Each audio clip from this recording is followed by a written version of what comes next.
I see you found our little hiding spot in the universe.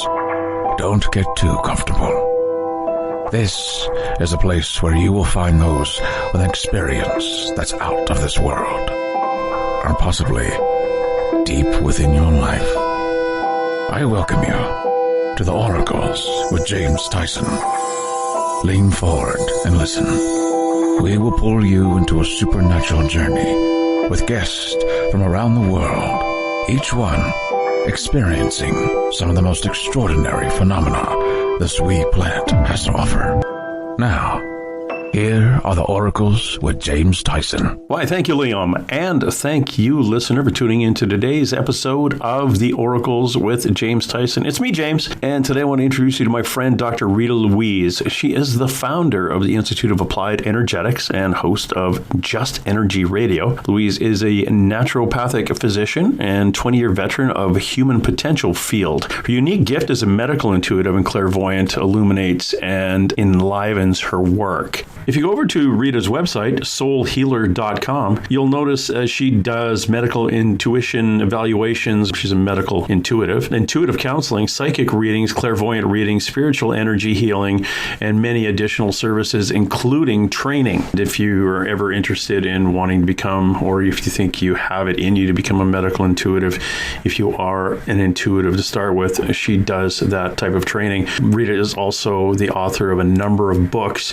but the book we want to talk about today is her newest, and it's The Dysfunctional Dance of the Empath and the Narcissist. It takes an in-depth look at the dynamics between the loving, compassionate, and often selfless empaths and those willing to take from them, those self-serving narcissists, and endeavors to uncover the unconscious patterns that keep them trapped in these cycles of abuse and toxic relationships. It's very, very interesting. We talk about the difference in the vibration levels between empaths and narcissists, why they're attracted to each other, and what causes these bizarre unconscious patterns that keep individuals trapped in cycles of abusive relationships. And I have to really focus on this, or not focus on it, but make a point of saying this, but it's an unconscious pattern. As the empath doesn't realize they're attracting a lower vibration person, and that lower vibration person doesn't know why they're attracted to the empath. They're not coming in there knowing that I am consciously going to steal this person's energy. I'm going to tap in and drain them. They have no idea. They just know that they feel really good when they're hanging out with this person and being with them and not letting them out of their sight and keeping within arm's length of them and controlling whatever they do because it makes them feel good. So it's not a conscious thing, but it's really good to get the heck out of that type of relationship. So we're going to be talking about that. Empaths versus narcissists. Rita, how are you today? I'm doing great, James. Thanks for having me on your show. Oh, thanks for coming on. It's very, very interesting that you have been writing about something that I have had a real interest in for quite a long time, and that is that whole dynamic between empaths and narcissists. But before we get into that, tell me a little bit about yourself. What got you into this whole line of research to start with? Well, it wasn't on my radar at all. People that are familiar with my work, I'm a medical intuitive, psychic energy person, and I've written books on psychic abilities and energy medicine, and I have a book on ghosts, and I have a couple of books and a bunch of videos about ancient alien, ancient mystery type topics. And so writing about empaths and narcissists was just not what I was planning. But a number of life events transpired where I came to recognize that I have experienced a history of becoming involved with narcissists and trying to live happily ever after. And it was kind of like, the universe ripped this giant Band-Aid off my third eye, and I could just see at this point in time this pattern that had existed in my life, starting with my family of origin and continuing until that day. And other than being shocked and devastated, and it really, got to my soul, because it was like, I didn't know. I sat there and it's like, as intuitive as you are, it's like, I didn't even know. I didn't even realize it.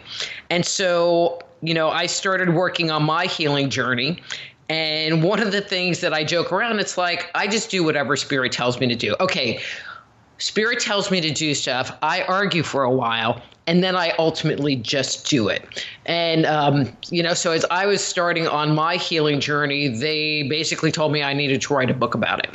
So, my investigation into things turned into this book. It's fascinating, and if anybody is interested in finding it, just go to Dr. Rita's website, soulhealer.com, click on shop, go to books, and you'll see it, The Dysfunctional Dance of the Empath and the Narcissist, and you can get it there. And if you get it on the website, you get it autographed too, which is very cool. No, it's priceless. And it's priceless, yes. It's priceless. It's priceless. That doesn't mean it's free. Quit that. The actual feelings of the understanding of you becoming an empath, or you being an empath, when did that hit you? Whereabouts were you in your life when that light came on? So when I was like 12 or 13, there were TV shows like The Amazing Kreskin, and there was a series who was a mentalist and he had ESP. And there was a series called The Sixth Sense, which featured Gary Collins, and he was a professor of parapsychology, and he had ESP. And he would like go into a room and pick up a piece of paper, and the embodied image of the dead person would float around and give him a clue as to who killed them. I became fascinated with the concept of, in that day, it was ESP. It wasn't psychic stuff. It was ESP. And really kind of changed my focus, because I was a weird kid, from archaeology and anthropology to psychic stuff. And so I started reading books on, personal development and, Ram Dass and pretty much anything that I could find. Because one of the things that I understood was that if you became enlightened, and I'm putting that in quotes, that you got psychic abilities as kind of a byproduct. And I waited and waited and read and studied and studied and read and read and read. And then finally, many, many, many, many years later, I found the Berkeley Psychic Institute and studied with them. Oh. And after being in their program for about 3 weeks, I came to understand that I had been very psychic my whole life, very empathic my whole life, but no one ever connected the dots. Do you get in hindsight, you find this came from like your mother's side of the family, your father's side, or both? I'm going to say my mother's side of the family. Not that she owned it, but I'll say she busted me a number of times doing things, although she didn't bust me, but she would like make a comment or like write me a letter and go like blah, blah, blah, blah, blah, blah, blah about somebody in the family. I hope that doesn't happen to you. And like, it just happened to me, and it's just like, quit it, Mom. Quit it. Yeah. The reason I ask is I've in the last few years and looking into it myself, I'm finding for a Caucasian person who is an empath or a higher vibration empath, their background is going to be of Welsh, Irish, Scottish, Scandinavian with a dip into Germany, or along the inside of the boot of Italy, coast of France, coast of Spain, Portugal, and a bit in the Balkans, where those are basically all gypsy backgrounds. If you went back 200 or 300 years, we were still living with the earth and not off of the earth.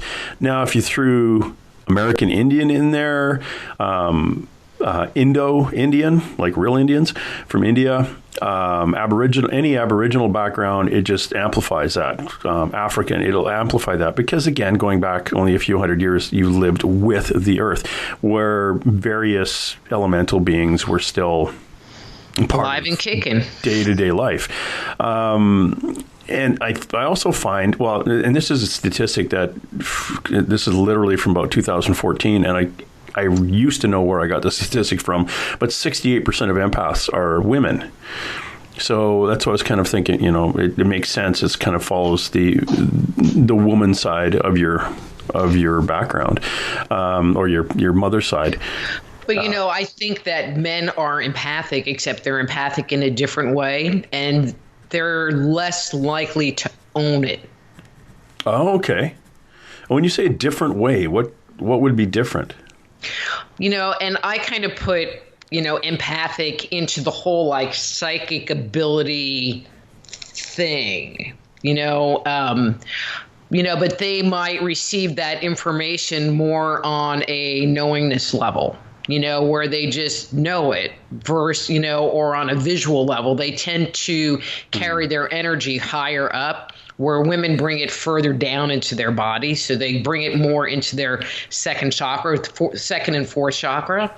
But I think it's not that men don't have it. I think that they distance themselves from it because they're not supposed to. Okay.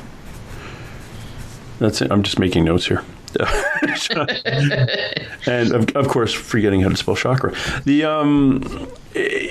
I find that a lot of the men that I run into that are higher vibration are sparkly. It's not focused. I love that word. Yeah, you look at them and it's like sparkles and like fireworks. And I met a few women like that too, until you kind of pointed out to them or described to them what an empath was, and kind of look at them and tell them what their life was like, and they're staring at you, go, how do you know that? Are you psychic? And I go, yeah, kind of, but this is not about psychic. This is like a generic empath thing. And then when they start looking into it themselves, a little bit of meditation, a little bit of reading, a little bit of relaxation about that part of them. When I see them again, it's focused. It's a focused energy. Mm-hmm.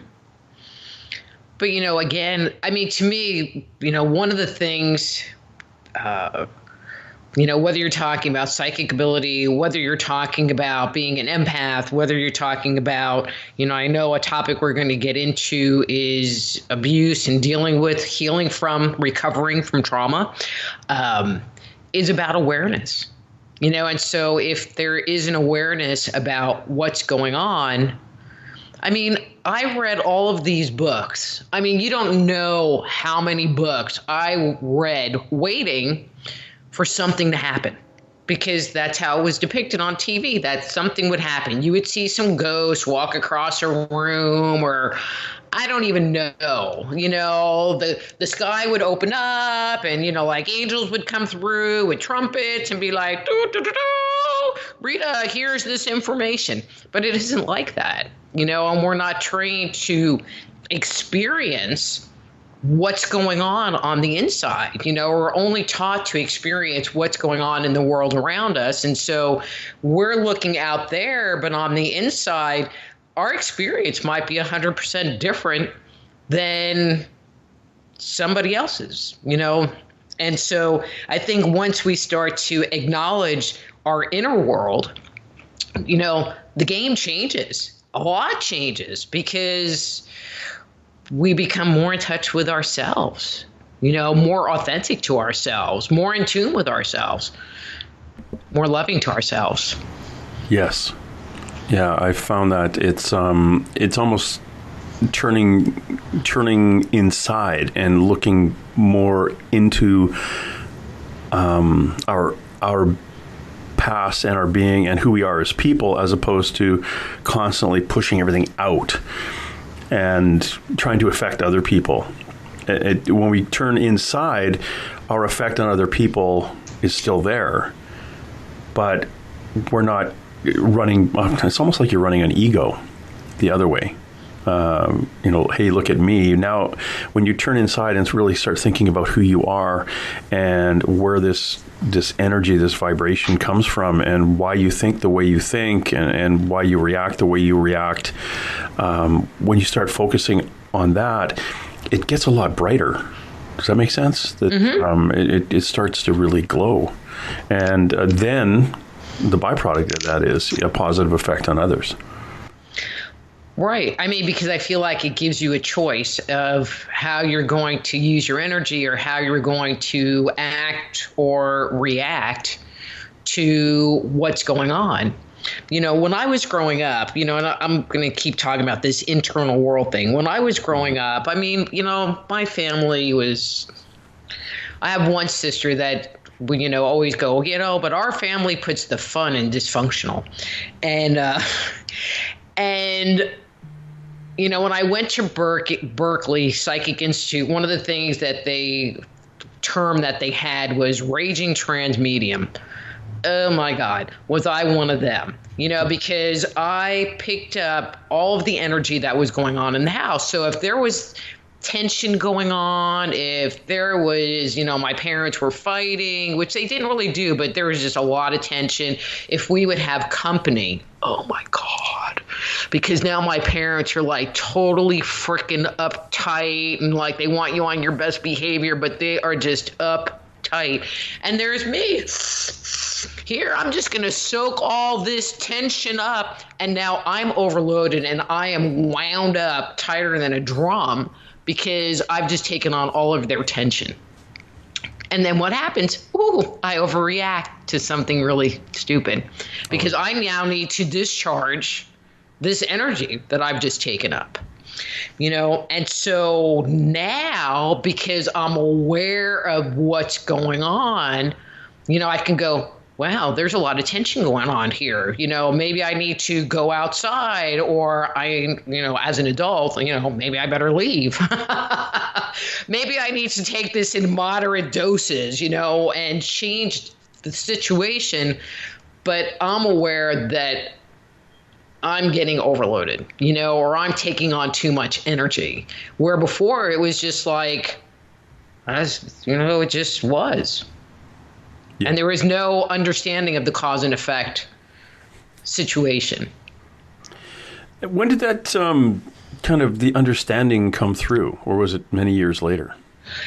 It was, I put a lot on, studying at the Berkeley Psychic Institute, because they really were very good at providing vocabulary for, that internal experience, and, so there's the vocabulary, and then they're separating out, this is me, and this is all of the crap that I picked up from everybody else, or from the situation, and it makes it be a little easier to navigate, sometimes not so much. I always joke around and I give Walmart a really bad time. But I have a hard time navigating Walmart. And I think people that are empathic, have a hard time with like Walmart, or if you go to like a concert, or, like I used to work whole life expos, and I had to stay in my booth. I wouldn't even get anything to eat because there was too much energy out there. And I just couldn't go in it. And so it gives you opportunities to navigate it in different ways, but I'll go into a Walmart, and if I just have a mental list of what I need to get, and especially if I have to go from healthcare back to computer, and then you forget something, you got to go back to healthcare, and now you're over in food, and you do that. And then I start wandering because I can't remember anything because I'm getting overloaded, and then I can't get out of that store fast enough, Oh, yeah. And that is one of the common things. When we talk about empaths, we talk about crowd reaction, being in a like you and I go to a concert and we both like the band. We're 3 feet off the ground. We are floating because everyone in the auditorium is in a positive state. and it's really, really good. But when you walk out the door, if you were to see a fight and then go home and someone says, so how was the concert? Oh, it was kind of weird. Well, that fight was like 30 seconds, but the concert itself was great. But you come away with the energy that you picked up from the confrontation and the ripple effect, that pebble in a pond ripple effect that happens when there is a confrontation in a crowd that pushes out. And God help you if you ever got into a riot situation, the vibration there. And I would pick them up in classrooms. And in hindsight, and this is what we're talking about, the manifestation that I had, well, my empathic connection to the energy in a classroom manifested into a class clown kind of pushback, where other friends of mine, again in hindsight, who were very empathic, they were more focused and quiet and grounding, but very artistic. So they took it and they withdrew, where my pushback was kind of loud and in your face. But was I confident? No, I was completely insecure.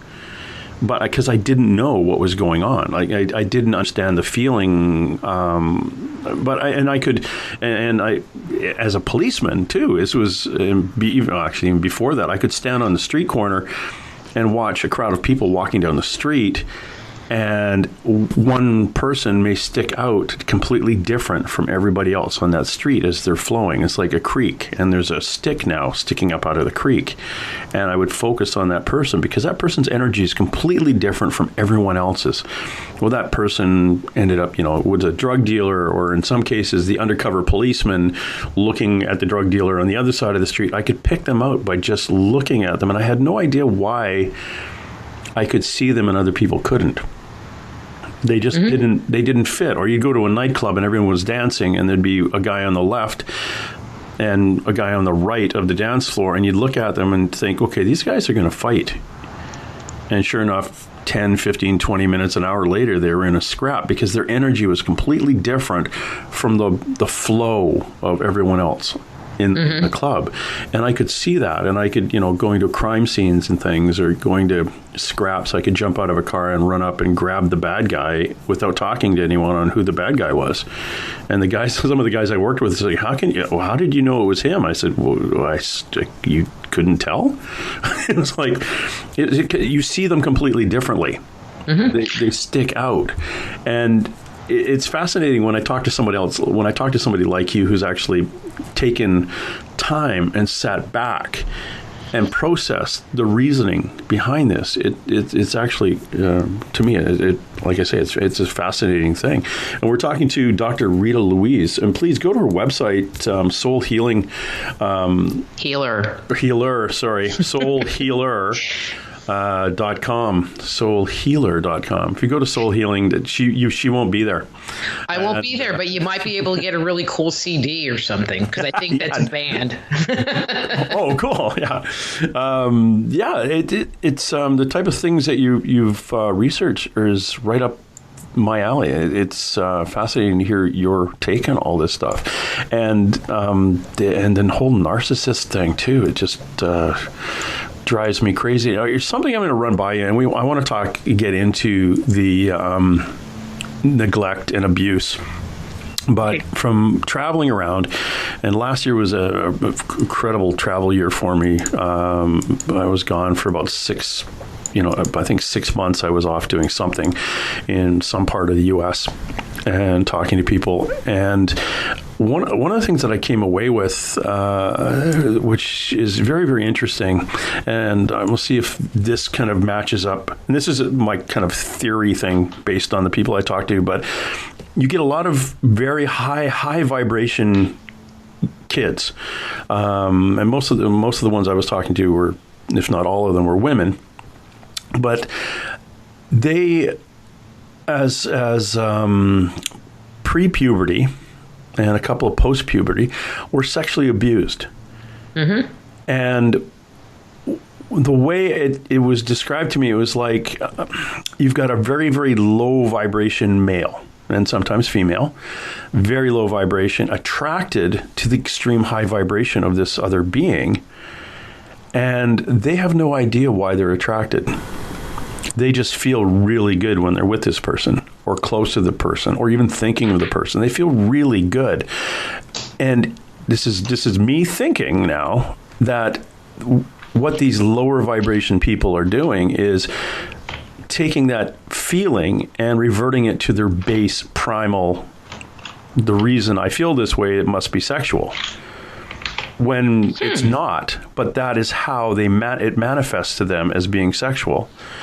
And then the abuse happens, and our poor little empath or high vibration kid is broken, and the lower vibration person moves on, and probably completely mixed up too, because they're not understanding it either. In your research, is this type of thing, have you ever kind of connected those two things? Investigating sexual abuse has not been one of the areas that I've looked at because I just don't think I can deal with it emotionally. Yeah. So I'll just preface it with that. Yep. One of the things that I believe is that individuals so I believe that individuals can come onto the planet being very sensitive. And I'm using that word very specifically. They can come in and they're more sensitive than other people. Their channels might be more open. They might be more grounded. You know what I mean? And they just come in with more light. My feeling is, however, is that these same individuals because they're so sensitive, experience, and I'm going to put this in quotations, more trauma. Somebody says something off color and they take it more personal. They feel a shift in the energy and they don't know what to do with it. And so there's a lot more internal processing that happens, and then you add in a dysfunctional family or bullying at school or whatever it is, issues of worthiness and being worthy are add to this whole thing. And I think that these individuals, that what they're experiencing opens them up even more. So they might already be bright shining, but then they experience the trauma, and that makes it's kind of like an early warning system, where they're using their cat whiskers to identify when it's safe and when it's not. Yeah, that makes sense. And then depending on what's going on, it can just become more, and so in the case that you're talking about, I think people that inherently have low vibration, that's kind of one of the definitions of a narcissist, is that they can't create their own energy. They're the ultimate energy vampires, and depending on how much you need to take from others energetically will put you down that spectrum even more. And so people that are predators, they need to get the energy from someone else. They need to get the attention from someone else because they're not able to produce it themselves.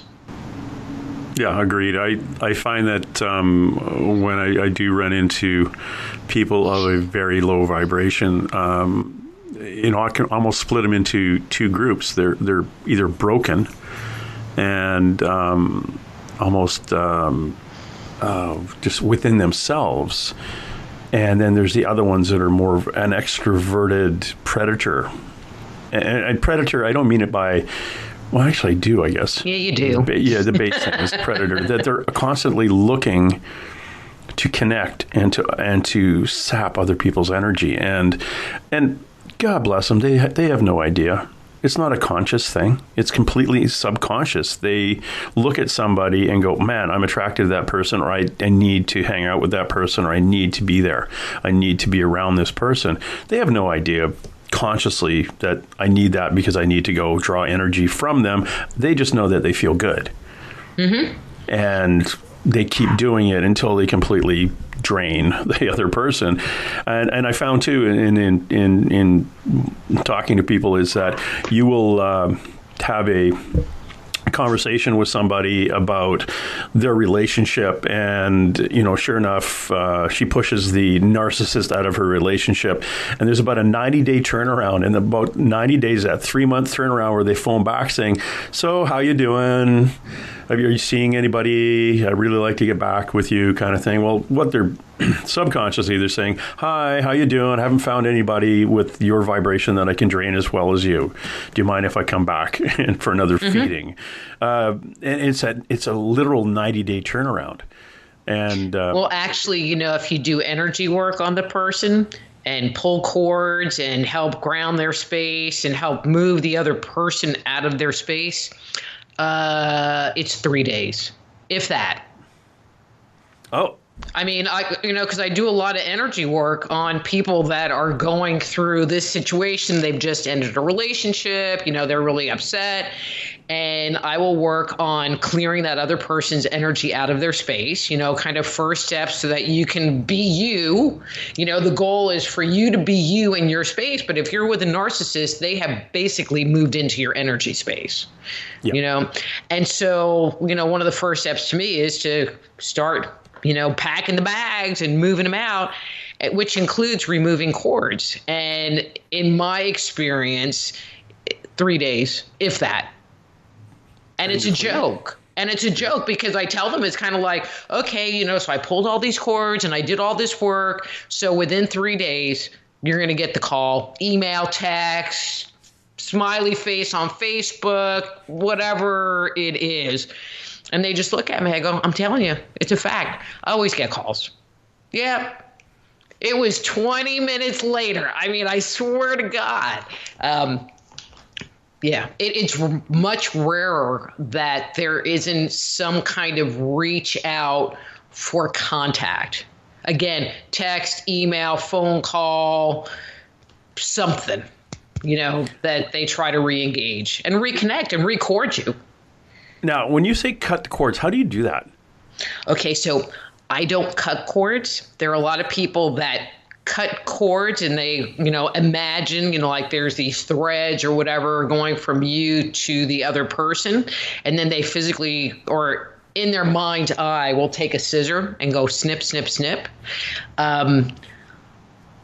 I don't like that imagery. When you're doing energy work, it's all about, to me, when I do it, it's about imagery and intention. Imagery and intention.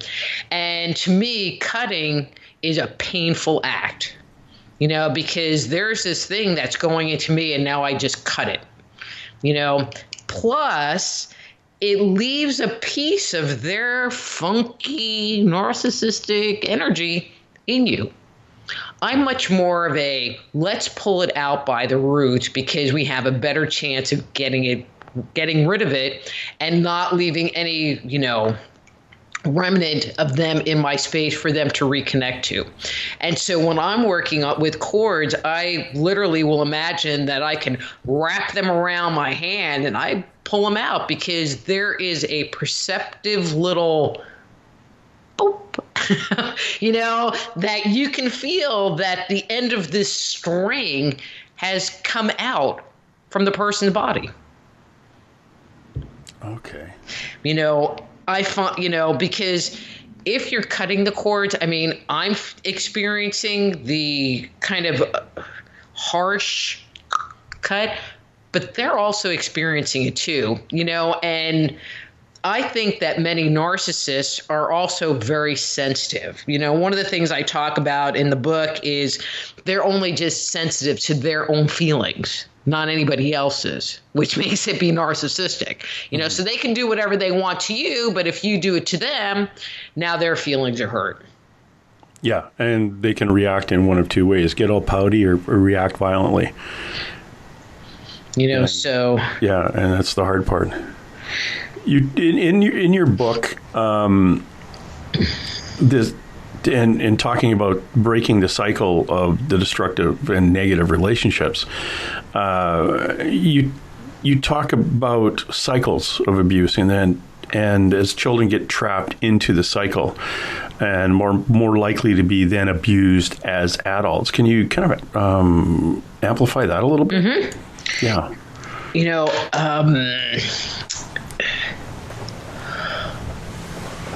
So as we grow up, we're born, we interact with the family, and starting as soon as we exit the womb, some speculate earlier than that, a series of programming. We are programmed. If you do this, you get congratulated. If you do this, you get in trouble. And it starts from day one. And children are enculturated into a certain kind of behavior. So if you have parents that are loving and supportive, then the chance of the child growing up to feel safe in the world and feel valued and loved and worthwhile is good. But from what I'm seeing from people, that is not the major situation that we find. And so when you experience dysfunction in your family, it's like you're being trained in, this is what love means. This is what it is to be safe. But being safe might mean I curled up in bed. I ran away. That's the safe place. But it's not really from a big picture place, a safe place. And so we learn all of these not ideal ways of acting or reacting, but we also don't necessarily learn what healthy is. And narcissists deal with the same kind of thing, that there is some trauma or that happens in their life, or it's their way of reacting to life. And let me just throw this piece in. My belief is that people that are empaths are able to better recover from the trauma, and the trauma could be as much as my parents didn't buy me that red bike that I wanted when I was 6 years old. Okay, to, sexual abuse or physical abuse, but anything that undermines our inner autonomy, can manifest as trauma in an adult, so empaths are better able to, and I'm going to say shake it off. They're better able to ground their body. They're better able to reconnect to source and God's love and be in alignment with themselves, and at least on some levels experience wholeness within themselves. Might not be great, but it's something. And they're always left with hope. Well, if I do this, then maybe they'll love me. If I do this, then maybe things will be better. If I make my parents breakfast every Sunday morning, maybe, we'll have a good day and it won't be uncomfortable. Whatever it is, it's like there's this hope that sits out there that keeps you moving forward. Now, in some aspects, that hope, if you're an adult and in a dysfunctional relationship or a toxic relationship, it can make it so that you keep going back for more, because the narcissist will dangle that carrot out there and go, oh no, I'll go to counseling or it'll be better. And the hope you have can keep you going back for more. Pretty dysfunctional. Yeah. The narcissist, on the other hand, loses hope.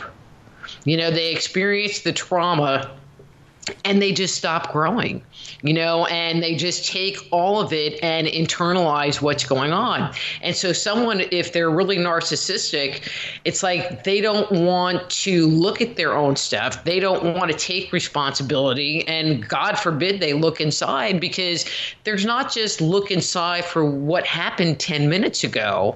There's look inside because there's the anxiety closet stacked up with boxes of crap that they've never looked to heal, never tried to resolve, and whether you're an overt narcissist or a covert narcissist, which are the quiet, mealy ones, they there's just really a scared, boy or girl on the inside that is just looking to hide what they're really experiencing. And they're kind of trapped in that. They can't, once you are that being, you can't get out of that, can you? Well, I mean, I think first and foremost, it's like they have to admit that there was something wrong, and it never is anything wrong with them. It's always everybody else's fault. I was talking to a friend of mine, and they were talking about, the neighbor had a dog, and the dog attacked, bit somebody that was walking down the sidewalk. So it wasn't their fault for not having the dog on a leash. It was the other person's fault for walking down the sidewalk. I mean, that's the narcissistic mentality. I didn't have to do my part in the whole thing. You shouldn't have been there.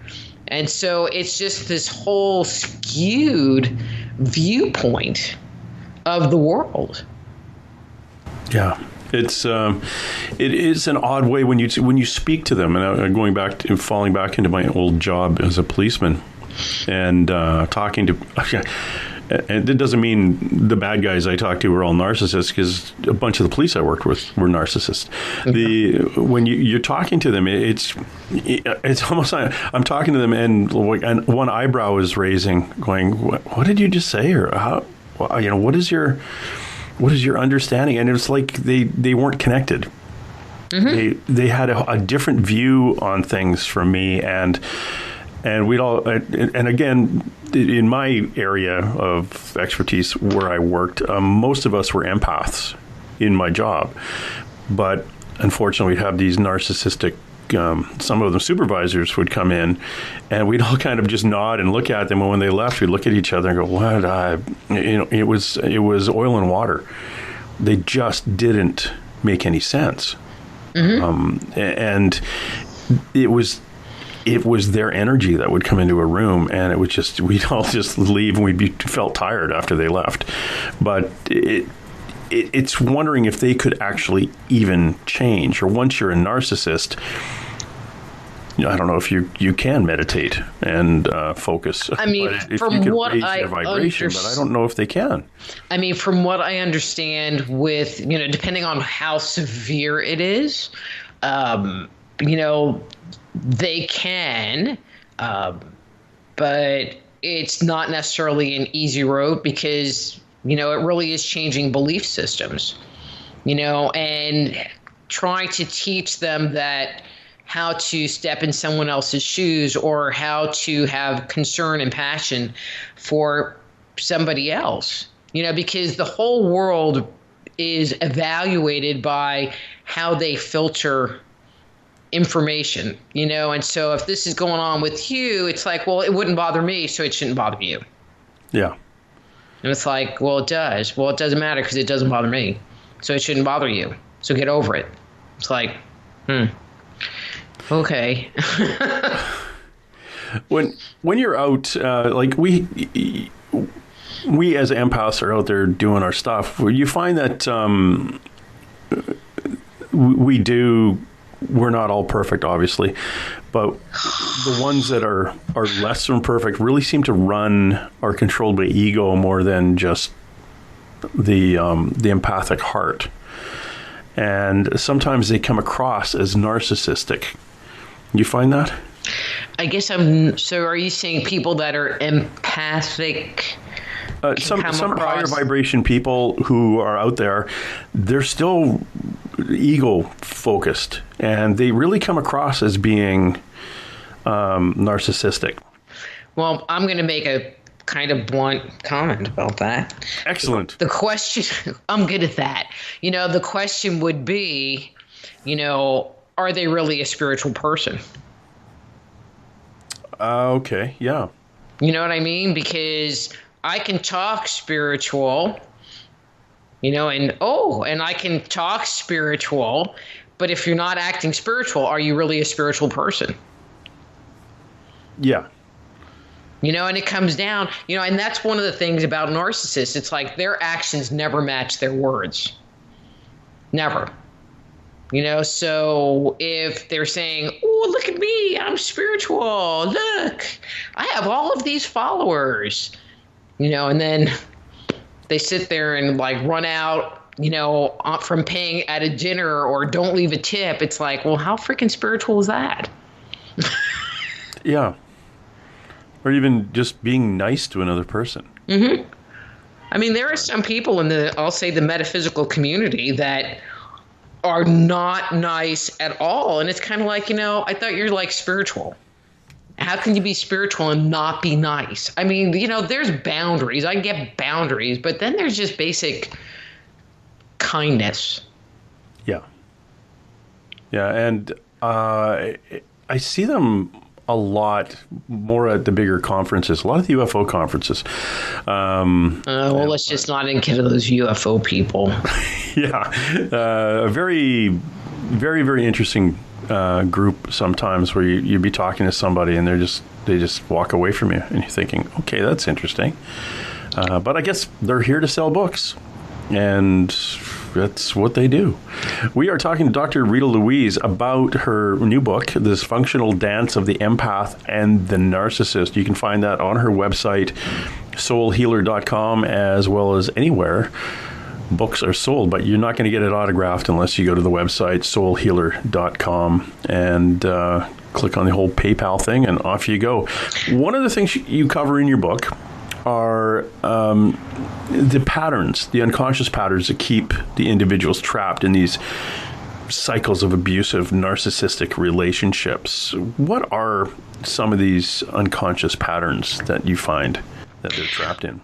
Well, and we've kind of touched on that. It is the not recognizing that what's going on is abusive, or what's going on is dysfunctional, or how the person is treating you is not healthy.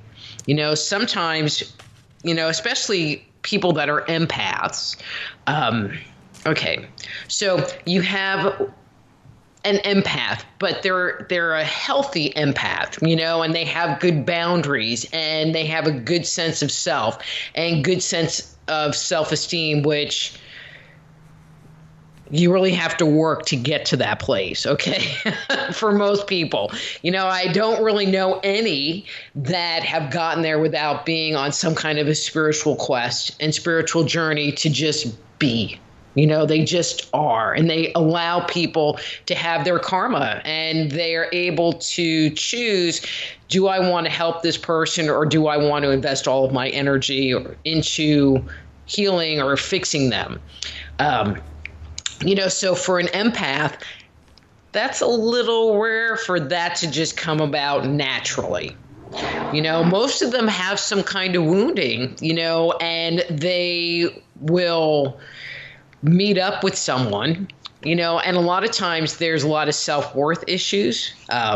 And the ones that get stuck in the patterns, they're really repeated patterns, have some self-worth issues, and they're just happy that somebody likes them. And the narcissist is like, oh, I love you, and we're soulmates, and, we should get married. Like you went on 2 dates, but there's this level of intensity that they bring to the table that the empath, who's looking for love, looking for acknowledgement, looking for somebody to see them on the inside, to heal their pain, the narcissist is like all about it, because they're giving them the attention in the way that they need to receive it.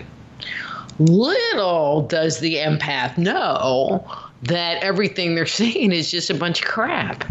I mean, they might feel it in the moment, but they're not being true to themselves. And the narcissist is feeding off because, okay, so the narcissist is like, oh, you're so beautiful. And now that makes the empath light up, and they're more shiny, and they're giving the narcissist more, energy, so it kind of creates this little love boat dynamic vacuum. And then time happens, and maybe the empath isn't feeling real well. and they're in bed with the flu. Well, now they're not kissing the narcissist's butt anymore, or they have to work a bunch of overtime at work, or they have kids and the kids are sick and they're, you know what I mean? And they're having to take care of themselves and take care of life. And that's when you start seeing the narcissist starting to break down and the mask he's wearing starts to crack. And their true feelings, or their responding feelings start to change. And, maybe they don't like you so much, or they give you the silent treatment, or, they start and have strange and unusual behavior because they're not getting the same kind of attention they got from you in the past at this point in time. Yeah. But the empath, it's like they tend to be very loyal. They're givers. The narcissist is like, well, screw you. I'm not going to give you anymore. And so the empath is like filling in the gap, because they don't like when the energy feels off. If you're angry and upset, it's like my inside is going, what can I do to fix this? I can't deal with your upset. So I need to do things so that I'm not upset too. And I'm not feeling this discord inside of myself.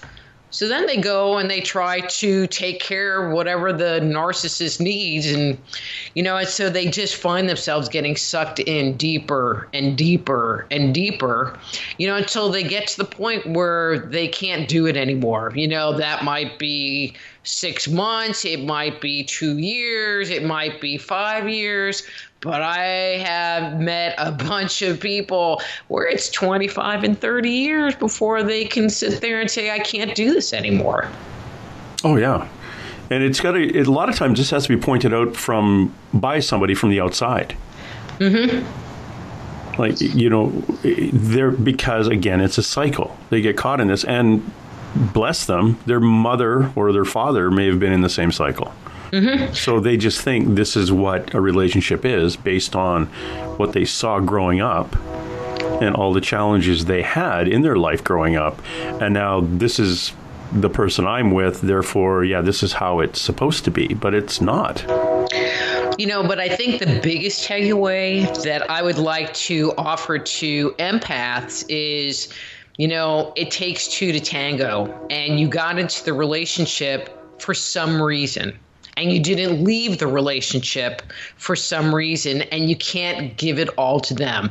They might have been weird. You know what I mean? They got their thing going on, and I'm not minimizing that. But you engaged, you stayed engaged. And that's part of the healing, because once you start fixing your internal crap, then you can break free of the cycle. And I've said that to people, and then I had this one woman go, "You're just a narcissist." And it's like, no, I'm not. No. Not even close. It's like, but you have to take ownership of your part in what happens, so whether you have self-worth issues, whether you have boundary issues, whatever that is, you need to start working on yourself so that you can be whole, you can be solid, you can be authentic to yourself. It's like, okay, you did this and I'm hurting. This behavior is hurting me. Not, oh, well, I'm just, well, he had a bad day at work. So now I'm just going to ignore my pain and my discomfort. Or a situation happens and I'm pissed off for a week, but I feel better and now I'm re-engaging in a relationship, but there's not any conversation, there's not any resolution, there's not anything changing. And so if you keep re-engaging in something that's not healthy, then it's never going to get better. Yeah. And it'll go from one relationship to the next relationship. Yeah, because you don't understand that you need to change yourself. Correct. Because you're just assuming, well, this is what all relationships are. Mm-hmm. And because that's the cycle you've got into. Well, and it was suggested to me that sometimes when we get into a relationship, we train our partners in how to treat us, which is true. We do train our partners in how to treat us, but if you are unwilling or unable to, or don't have boundaries. Okay, so if you don't have boundaries, it's like your partner can have bad behavior and you just don't say anything about it. And so then the next time they have bad behavior, you don't say anything about it. And what you're teaching them is that they can have bad behavior and there's not any kind of repercussion on you, and they can have worse and worse behavior and you're still not going to do anything, and you're just going to be enculturated into they have bad behavior and I just need to accept it. Oh, those narcissists. Gotta love them. Yeah, we do sometimes. But again, it's something more subconscious. Is, oh, I can fix you, and they look at you and go, oh, she can fix me, and then off they go. But if you understand what that love at first sight, that connection is, that immediate connection, and you kind of have to step back and go, okay, what is it I'm seeing now? And it's taken me, a million years in my life to figure that out. When I look at somebody and just go, oh my God, isn't that the nicest human being I've ever, oh, she's beautiful. And I want to be with her for the rest. Okay, what's going on in my head here and why? And then I have to take a deep breath and look at them again. And literally their face changes. Mm-hmm. Where years ago, it would be 2 or 3 days or a week into the relationship and sometimes longer, and I look at them and, oh my God, you've got a completely different face shape. And for the listener, when I talk about change, like it's a physical thing. It's not the same person. It is a physical different face, because the person I was looking at originally with my, oh, I can fix you eyes, their face was like that blurred lens on the old movies, that fuzziness, that thing. And then it goes away and you see this person and they're not the same person. And they're like connected. And you talk about cords connection. It's crazy. And those people were in my life for sometimes months, sometimes weeks, sometimes not ever more than 2 years. And then it was like snapped.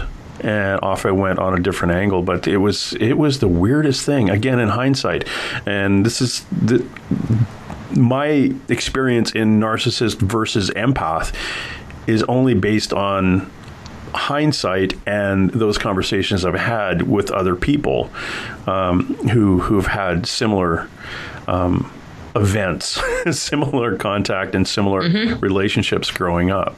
So it's really, this is fresh for me in looking at what you've written. Again, in the dysfunctional dance of the empath and the narcissist, it's kind of an eye-opener and a refreshing that other people see things kind of like I've seen them, and you have some explanation for it. Because it's interesting. So I'm in a relationship with a great guy who's not a narcissist, although my brain, he'll do something and I'll be like, oh my God, oh my God, oh my God.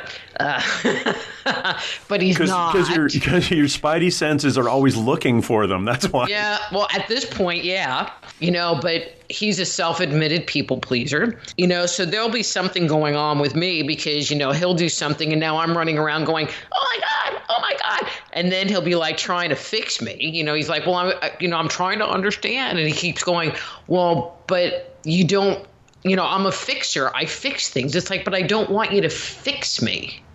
I don't need you to fix me. I just need you to be there.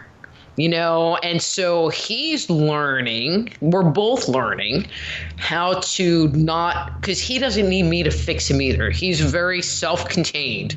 And, so we're both learning because of each other how to allow them to have their space, have their emotions, have whatever. And if you need me, I'm here. But if you don't need me, I'm not going to get in your face about it. Yeah. So it's just a really interesting dynamic, but I think it kind of drives him crazy.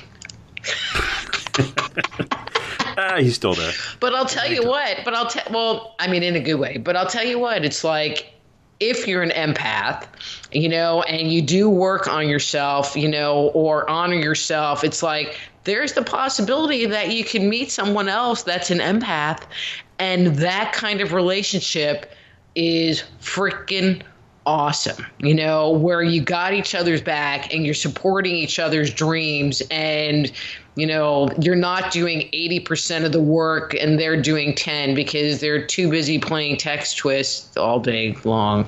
Mm-hmm. Not a true story. Can you tell by my voice? Yeah. I was the empath, an empath couple, are the ones that sit in the living room not talking but communicating.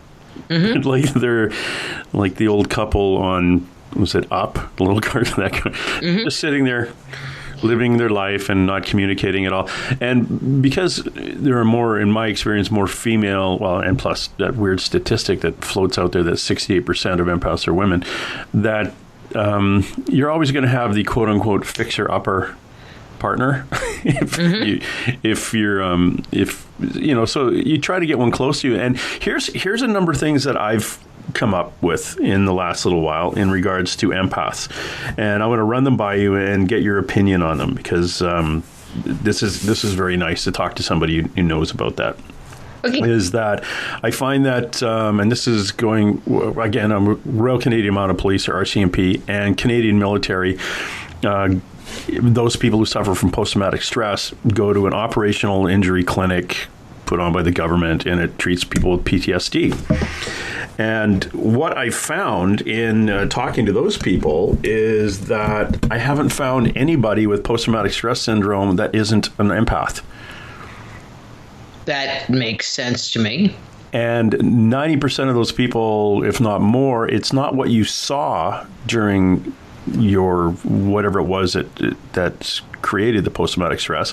It's not what you saw, what you did, but how management treated you afterwards.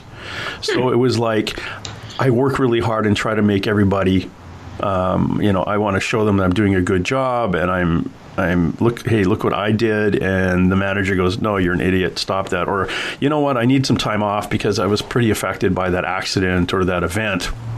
Oh, no, man up and get back to work. And that is what triggers it. And your triggers are based on management and paperwork and things like that. It was very, very weird. But I found that PTSD victims were all empaths, higher vibration people. Mm-hmm.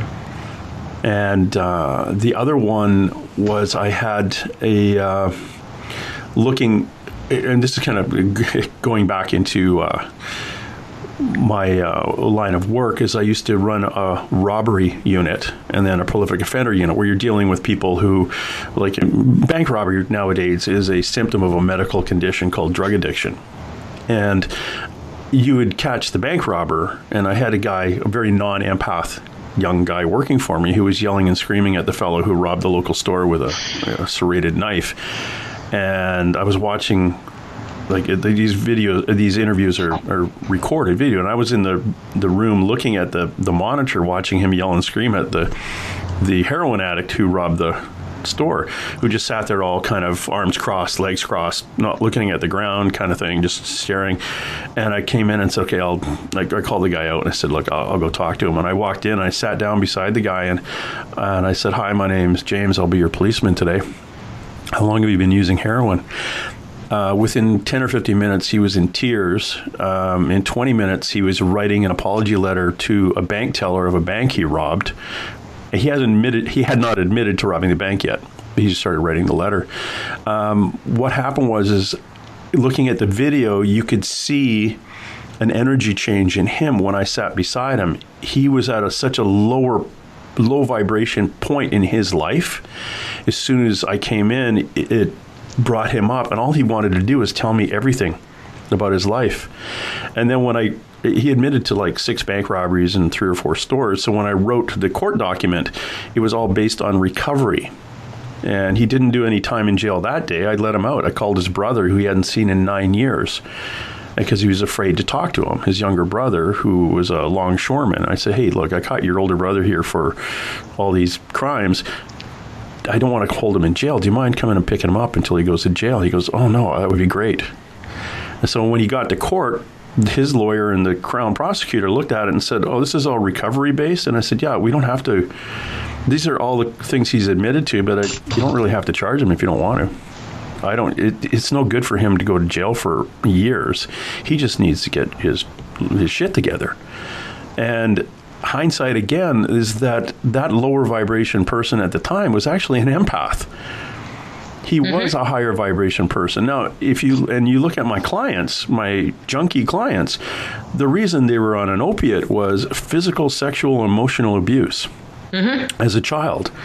So yes, you can detox them, but unless you address one of those, what's going on causes, the inside part, he's gonna come back again. Plus, there are the ones out there that some idiot doctor badly prescribed them, and they got addicted because of an injury. But most of the ones I dealt with were victims of sexual, emotional, or physical abuse as a child. And they were higher vibration people. It's just that, we can get into this whole elemental beings and monkey on your back thing, but these people were being held. They're being held by something in a lower vibration. But when I was around them, and a couple of the other guys that I worked with, there was 17 of us at one point on the prolific offender unit.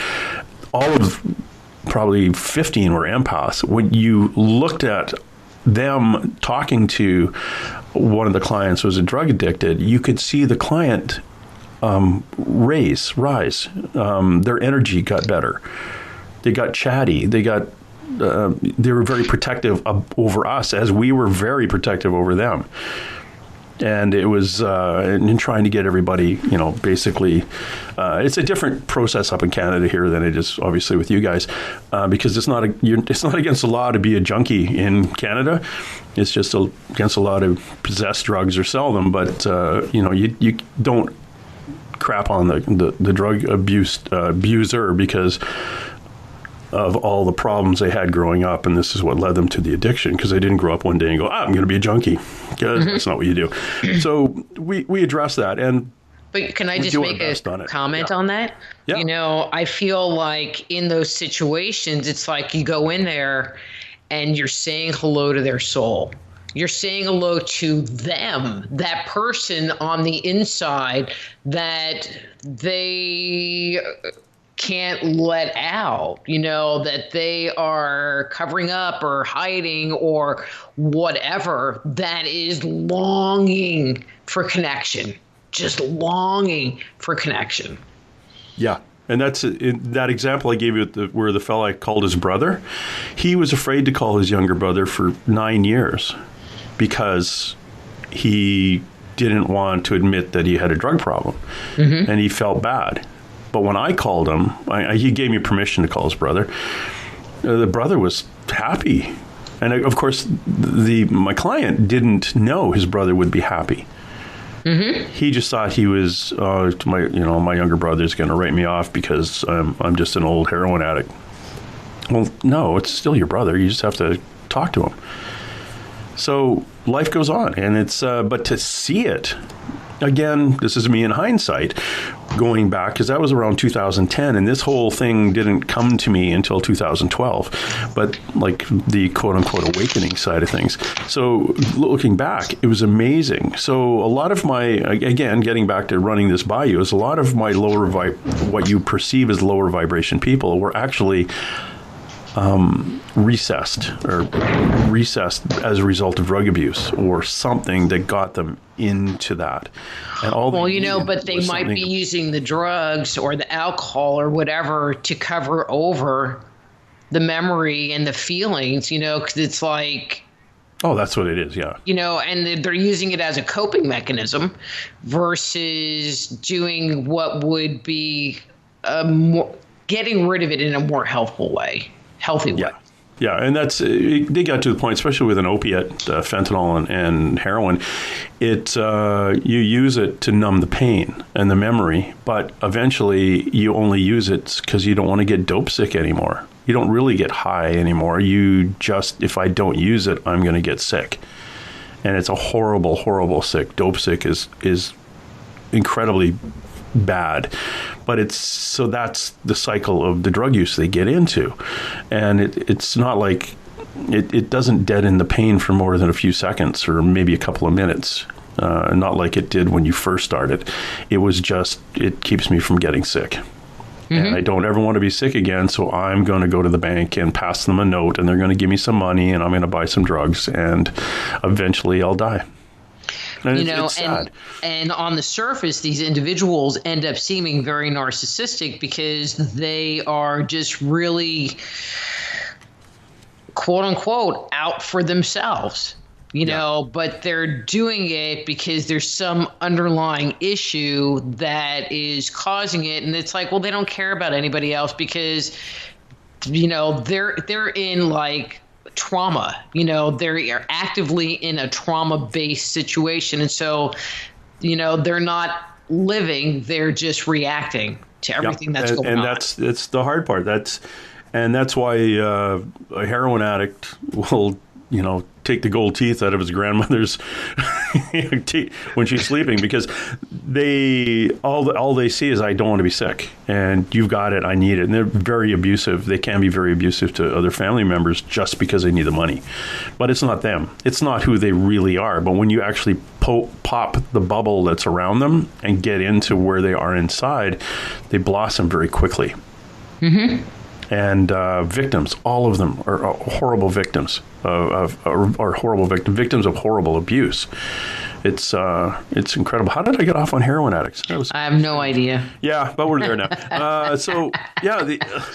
One of the other things I find with empaths when I'm talking to somebody, I find that they are, I can look at somebody, and this is what kind of freaks out people when I say, I think you're an empath. And they say, well, what makes you say that? I said, well, do you still wake up between 3 and 4:30 in the morning? Yeah, how do you know that? Did you ever see shadows in your bedroom when you were a kid? Yeah, I still sometimes do see those. I said, yeah, they're just human ghosts. We'll move on. All right, what's the 3 or 4 o'clock in the morning? Because that has something that I am or it used to be, well, I still am, a very sound sleeper. And I mean, apparently like a transformer, telephone, electric transformer, whatever they are, blew outside of a window of a place I lived. The only thing that woke me up was a box that was sitting over the bed fell on me. Crap. I mean, I can sleep through a lot of crap, and yeah. But in the last 3 or 4 years, 3, 4 o'clock in the morning, bink. And I'm like, and also, if it's only been in the last 3 or 4 years, it could be just like, oh, I got to pee. No, it's not even that. Okay. But did you ever see shadows in your room when you were a kid? I lived in a house where the dead guy was in the basement. He never came up to your bedroom? No, I had pretty good protection. That was the other part. It's like lived in a house that had the dead guy in the basement, moved to a place that I found out after I moved in was the former funeral parlor. Yay. The dead center of town? Yeah. Yeah, it was. No, because I didn't really want to see them because they scared the crap out of me. Even though I do ghost hunting now, and ghosts totally don't scare me. And I had the Tom, the shadow figure that lived in my backyard, and to the point that I would have company, and my company would be like, Rita, there's somebody in the backyard. And I'm like, it's just Tom. Don't worry. Yeah, just leave him alone. Yeah, 3 to 4 in the morning. If I had that when I was a kid, I had the shadows in my room. The last shadowy figure was a female. It was like a young girl, probably 7 or 8 years old, 10 years old, standing at the foot of my bed, who then came up to the side of the bed, and I reached out to touch her because I thought it was my freaking little sister. And as soon as my hand went into where she would have been, I just fell in a deep sleep. And I remember this very, very clearly. This wasn't a dream because the next day I got up and I told my mother, and my mother was cleaning up after making breakfast. And she said, oh, yeah, sometimes that happens. And that's all she said. And I remember that to this day. Oh, sometimes that happens. And I was dumbfounded, and I walked away from it. But I remember putting my hand out, and I was definitely awake, and that was it. Well, then I think what happened in talking to a couple of psychic friends, was I had told them to leave me alone. And they do. The adult ghosts do anyway, but I have had experiences, and my listener knows a number of experiences I've had with, like, down in haunted rooming house down in Tombstone, Arizona. I got grabbed. My hand got grabbed, and the kid ran under the bed, thumping as he went under my bed. They were little kids. Or in a haunted hotel in Wheeler, Oregon. Between 3 and 4 in the morning, I got up to go pee, came back to bed, fluffed the pillow, turned off the light, and I heard a little girl say, "Daddy." And that would kind of creep me out. But those things happen because they're kids. And even though you've built a little block around you and say, look, I'm not interested, please leave me alone, kids still come through. The dead kids will come through. I have a rule, you're not allowed in my house. Period. No, see, and that's a good rule to have. I've got, I had an issue with a tenant here who actually invited somebody in who was standing at her door of her bedroom. She said, "Yeah, you can come in if you want."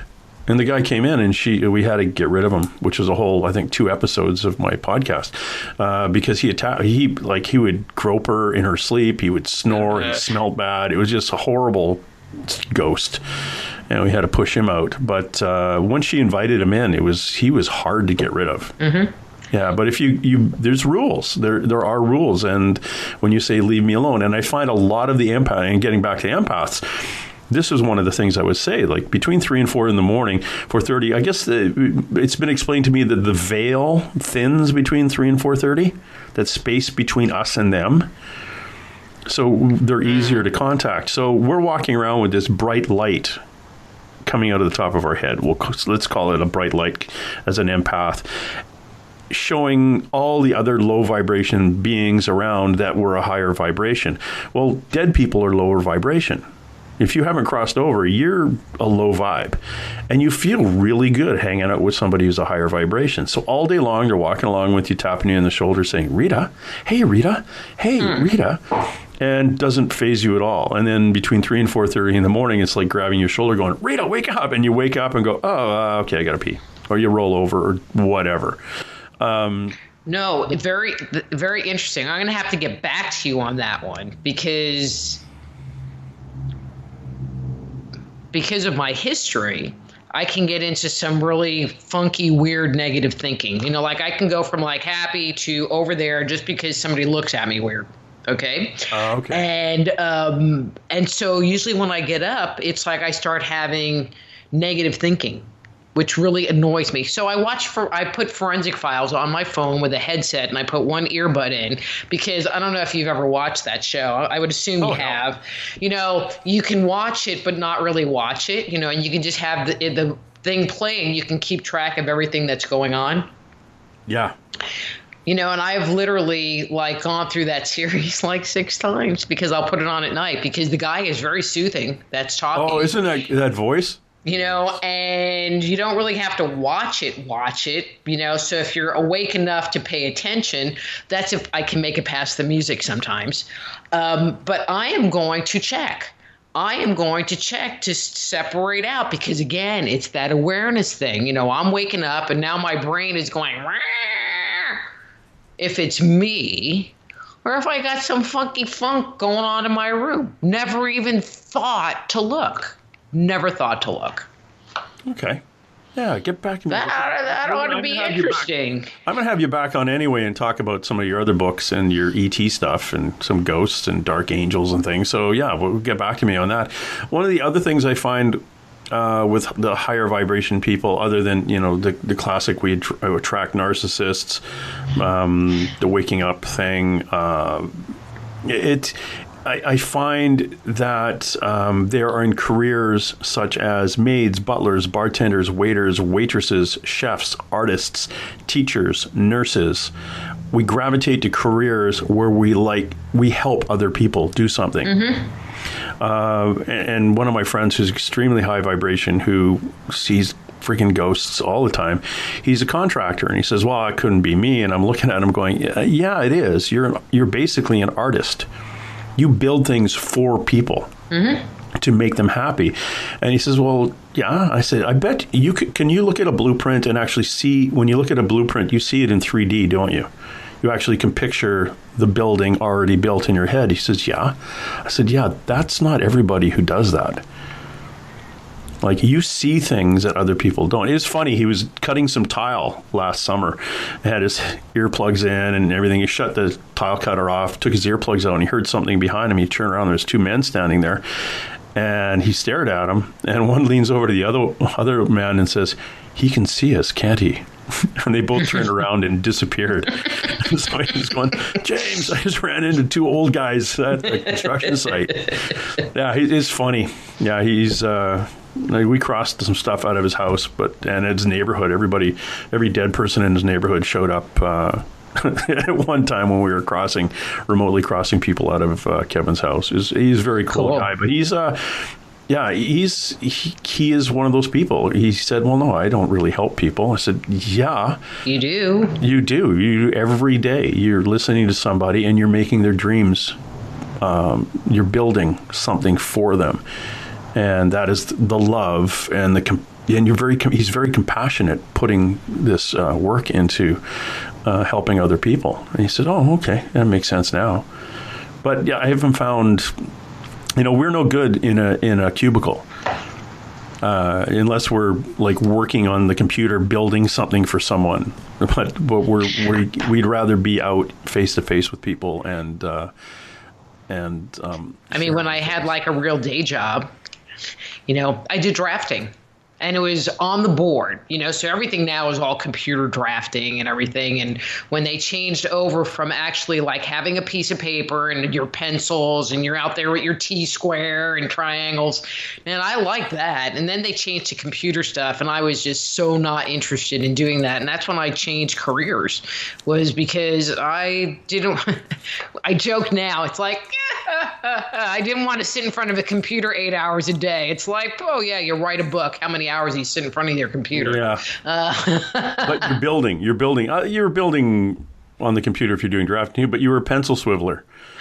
But actually doing it on... know what that means. Like, as you drew a line, you swiveled the pencil as it went. You rotated it. It rotated, yeah. And that's only if you were doing like a lead that went into a lead holder versus doing like a 0.5 pencil, which you dealt with differently. Yes. But, when you did computer drafting, it took the artistry out. It took out your line needs to be this long, and now you're putting your cross thing, and, I wanted about 1/8 of an inch, and, there's this whole artistry. And one of the things that I did at a lot of companies was I did exploded view drawing. So, you get something that you have to put together, from Walmart. And it has the picture, and there's like the frame, and there's screws flying around all over with lines going there, and these parts with bubbles, and no one can understand them. That's what I did for a living, except people can understand mine. So I actually got a lot of work doing that kind of work because people could look at them and get it, which is an art in and of itself. But when you do computer stuff, it's kind of like you want a line there. Well, you type in line, 1.5, and it defaults to inches or whatever it is, and it just sticks it there. How freaking boring. Yeah, and it's not the creative thing that you want to do. It's semi-creative. You're not the artist that's inside of you wanting to build for other people. You're just an arm on the computer. Plus you had to sit all day, and when you did drafting stuff, you could stand, or sometimes you had to stand because they just gave you this little hard ass stool to perch on. And then I could put my headset on and I could be like dancing and working at the same time. Now that made it good. Do you in your experience in your research, when you're writing all your myriad of books on various subjects, including the dysfunctional dance of the empath and narcissist, which we've been talking about, have you found that more and more people in the last 15 years are, I hate using this word, but it's about the only one I can use, is awakening or understanding that they are a higher vibration?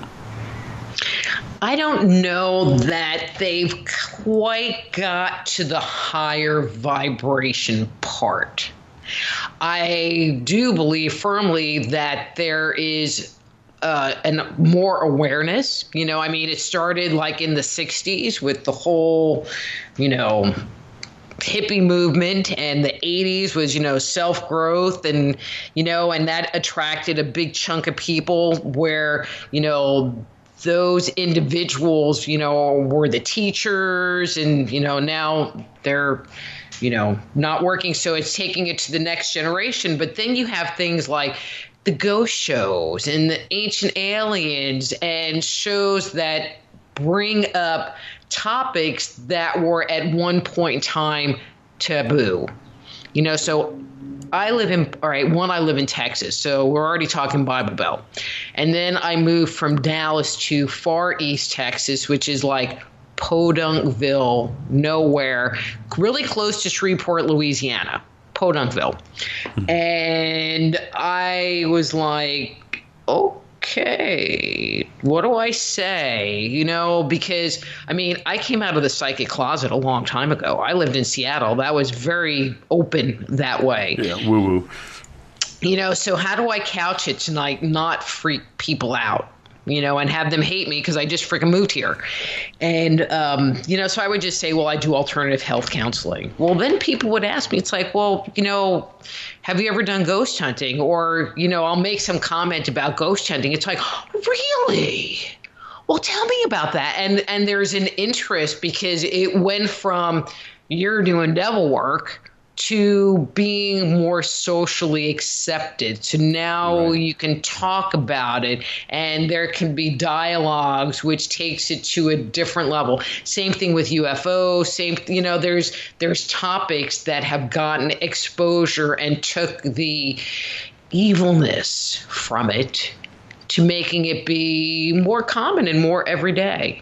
And so being a higher vibrating individual is just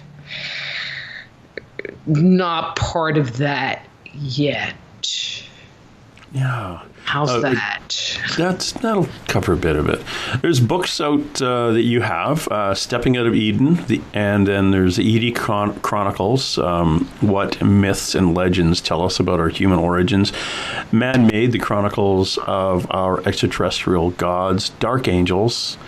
What is Dark Angels? That sounds dark. An insider's guide to ghosts, spirits, and attached entities. Oh, attachments. Not a big fan of attachments.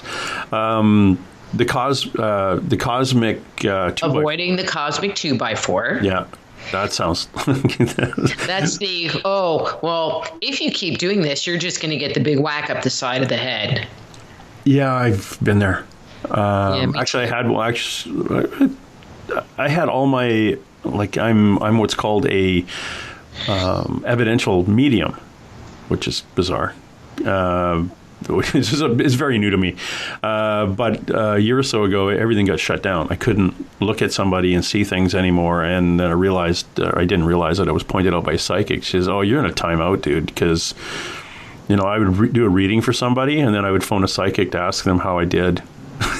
I did fine. So my guides and everybody, I guess they all said, screw it. You have no confidence at all. So we're just going to turn this off. Mm-hmm. So it took about 3 months to get myself in. So that was kind of a semi-cosmic 2x4. I get slapped in the back of the head going, let's get your. Well, I'm going to toss something out.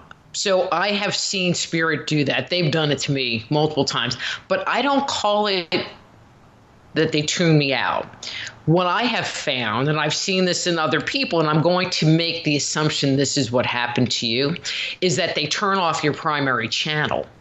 So if you're a very visual or a very kinesthetic, they just turn it off, or minimize it. But what that does is that it forces you to practice on other channels. So I'm very visual, so it really helped to amplify my kinesthetic ability. And, and then it happens enough time, and it really has helped my audio. Like, I'm not audio or not good audio, but it has helped because I can't see Jack. All right, now I got a client sitting in front of me and I can't see Jack. Yeah. It's like, okay, let's go to plan B.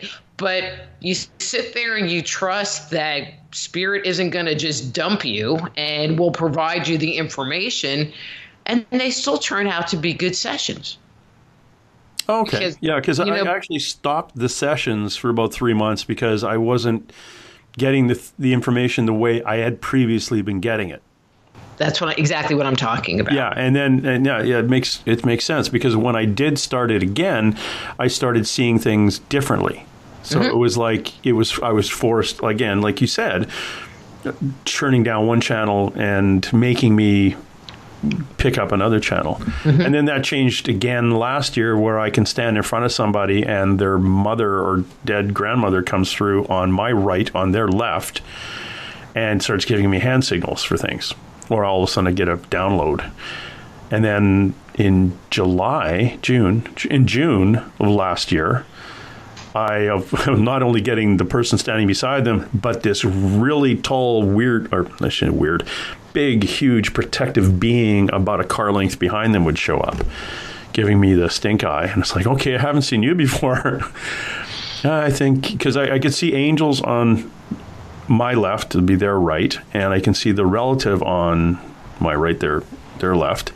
And then I was seeing this friggin' thing standing behind him and literally giving me stink eye. Like, what are you doing talking to my being here, my human. Yeah, and it's like, oh, okay, this is awkward.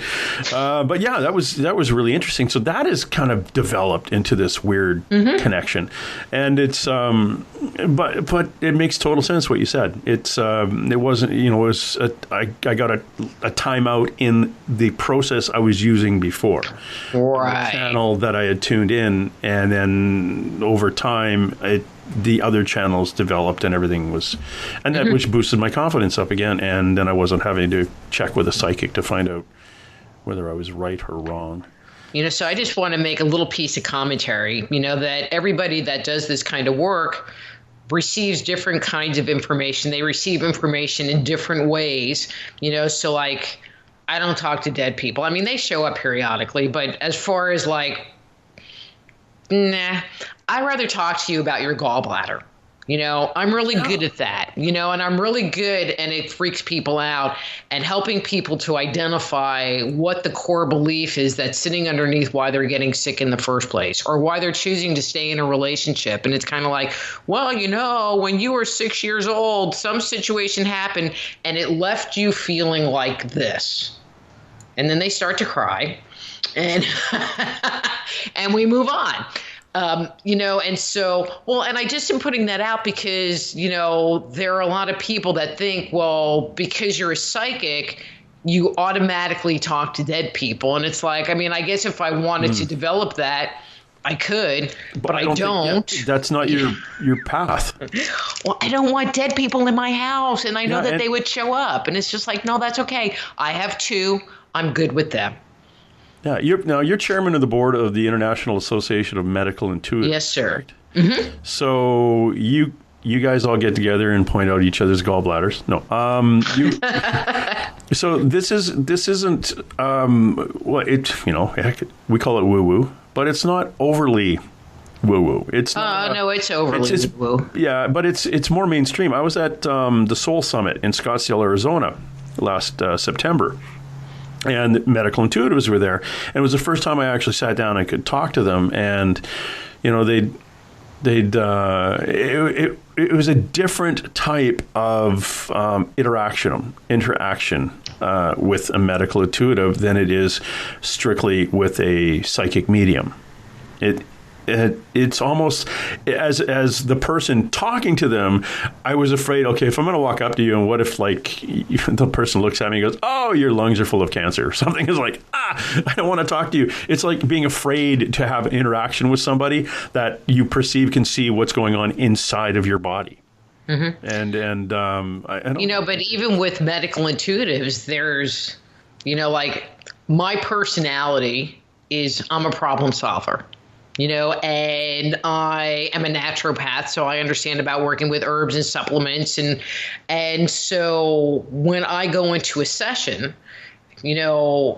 because I get people that it's like, well, you're supposed to tell me. And it's like, well, I could spend the whole hour finding your boo-boos, and then we spend no time with resolution, but I'm really a big problem solver. And so it's like, just tell me, it's like I have cramps in my stomach.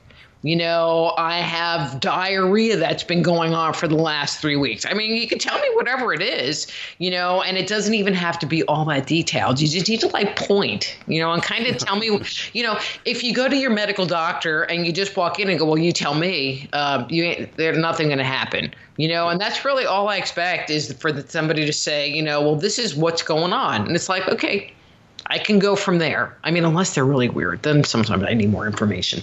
Yeah, it totally makes sense. Where does it hurt? Right here. Okay, this is what I see. What if, it's like, I've got a tummy ache, but I'm not going to tell her. I don't think it's your tummy. You have 3 brain tumors. Oh, but I see you also have an ulcer. What? An ulcer? No. We're going to come back and we're going to do a medical intuitive thing, because that is something that I'm fascinated with and know nothing about. So if I know nothing about it, that means I know one of my listeners don't. So I will be asking you a ton of questions about that, because I think it's fascinating that people do that. And one of the psychics I used to have on my show, the live show, was 2 mediums and a large. And one of the mediums, she has now moved on to more of the healing side of things.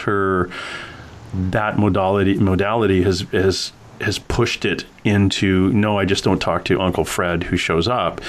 I passes a message on, but she is now been guided to be doing more healing, which is an interesting process if you followed her from selling makeup in the local, drugstore, to doing psychic readings, to doing horoscopes, and all of a sudden now she's, over the last 5 years, is into healing as she's grown. I'd love to know how you got into your medical intuitiveness too.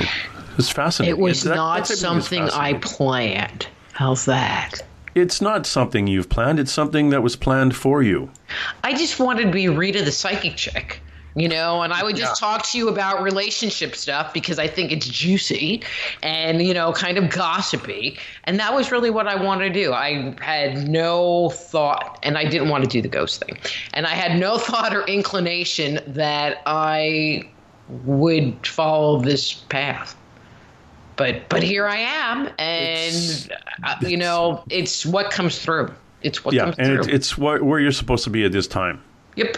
And you're open to that, which is good. And I'm glad you're doing the ghost thing, because I can't stand, that's being negative, but I really don't enjoy listening or talking to people who have a paranormal team and go out and do things that do not bring a psychic with them. It drives me crazy. It's like, why would you walk around a house with a recorder for 4 hours trying to find a room where there's a ghost when the psychic can say, 3rd door on the left? Mm-hmm. It's like, and we will ignore everybody else. And there's an idiot downstairs, so we'll just ignore going downstairs. Hey, here's a question for you. And I'm going to throw this one out because this is one of the things I do. And this is strictly away from what we've been talking about. We're touching on the ghost side of things. As going out with a paranormal group, what is the goal of going to a haunted house or haunted location? What is your goal? To go have breakfast at Denny's after. So the whole thing is Grand Slam related. Great. Yeah, pretty much. Okay.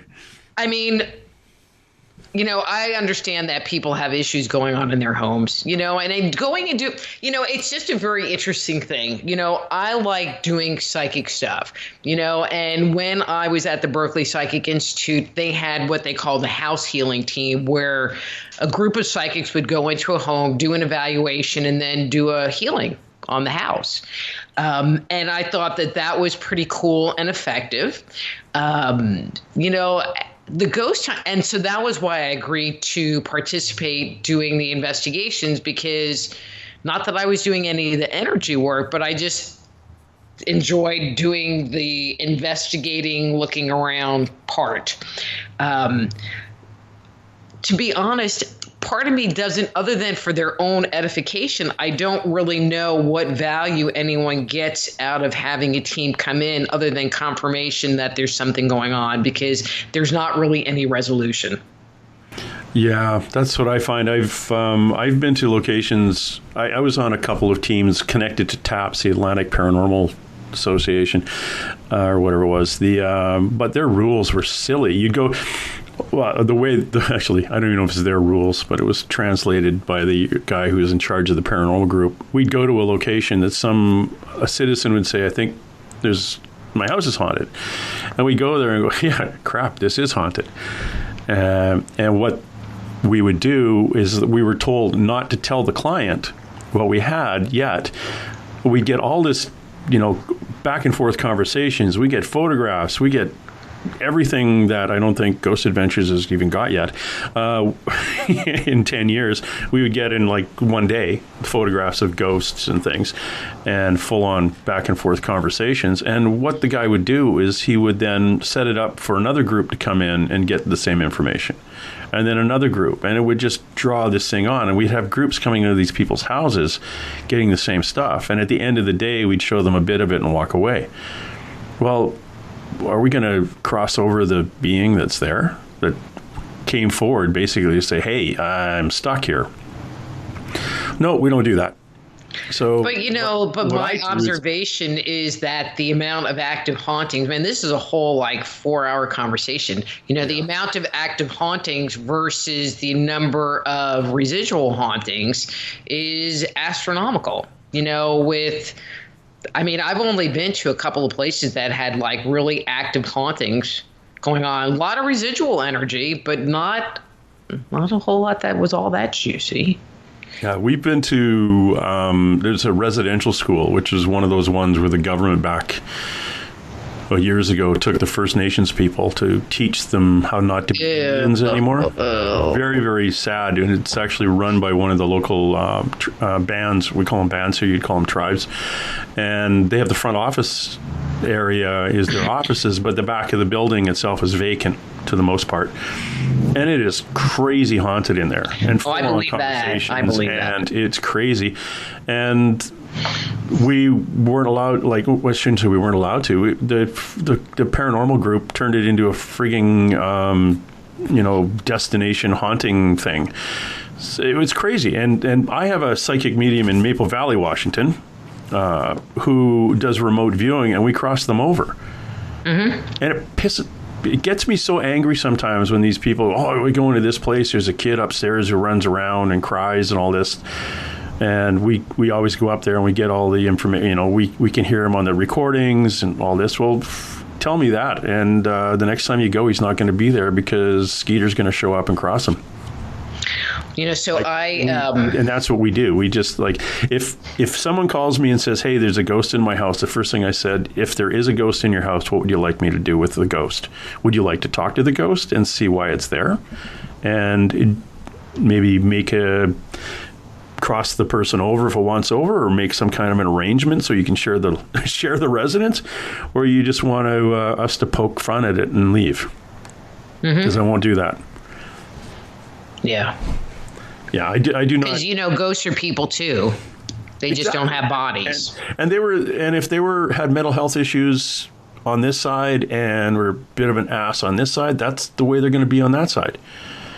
Mm-hmm. And, we can move them on. And there's all sorts of other things that could be in there, too. We get all sorts of shadow people and black masses and things. And it's okay, I'm not really happy in this place. There's been too much going on. But, I've had, you're right. This is a 4-hour conversation, which I don't want to get away from our dysfunctional dance. Our dysfunctional dancing. Yeah, with the empaths. And again, we are talking to Dr. Rita Louise. Please go to her website, soulhealer.com, and check out her book, The Dysfunctional Dance of the Empath and the Narcissist. And you'll find out exactly a little bit more than what we've touched so briefly on it, and all the literally talking. It gets really in depth into the unconscious patterns that keep some individuals trapped in these abusive cycles in relationships, and points out your energy and how a narcissist and you as a higher vibration person interact, and give you a lot of answers, possibly, if you are that kind of person. If you identify yourself as being an empath, which a lot of people have now, and see exactly where you may fit in, and it could give you a hand. So, but it also offers, ways to start healing. It gets into concepts such as mindfulness and energy and, working on creating a whole you so that you don't have to keep doing this, so there's the brain food part so that you can understand, what am I doing in this? And this is, when I was working on it, and I talk about the life cycle of the narcissistic relationship. And I have to tell you, there was some spread. I'm like, holy crap, they did that, and they did that, and they did that. And I'm like, and the part that was the most mind-blowing was, and there's vocabulary for it. I mean, that means it's not just like their weird idiosyncratic behavior. Like, it's a pattern. And so, it's kind of like, well, we're going to talk about that, because if it's that consistent, then you can use it to start spotting what's going on, and backing your energy out. But ultimately, it's about finding you and being whole to you and honoring yourself and loving yourself and being good to yourself, so that you don't have to tolerate the toxicness, the abuse anymore. Dr. Rita Louise, thank you very much for dropping by, and we are going to drag you back kicking and screaming to talk more about your other experiences and your other books. I don't know, but I have good boundaries now, James. Hold on, you have good boundaries. I'm going to try to get you back here anyway. Okay. I'm going to break one of your boundaries and get you back here. Okay. Watching you while you sleep.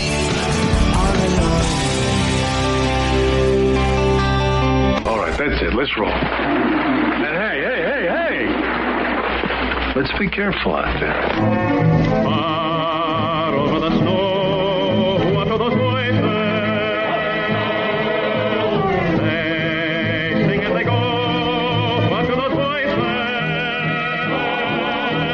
Look up for the mountains.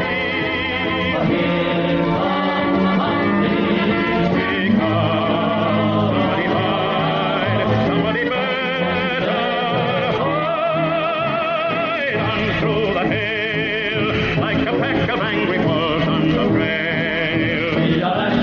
Dead or alive, we are out to get you, dead or alive. If you're the one, better run away. Son, you are done, throw your gun away. Here come the Mounties to get the man that after now. Run through the hill like a pack of angry wolves on the trail. Dead or alive, we are out to get you, dead or alive. If you're the one, better run away. Son, you are done, throw your gun away. Here come the Mounties to get the man they're after. No!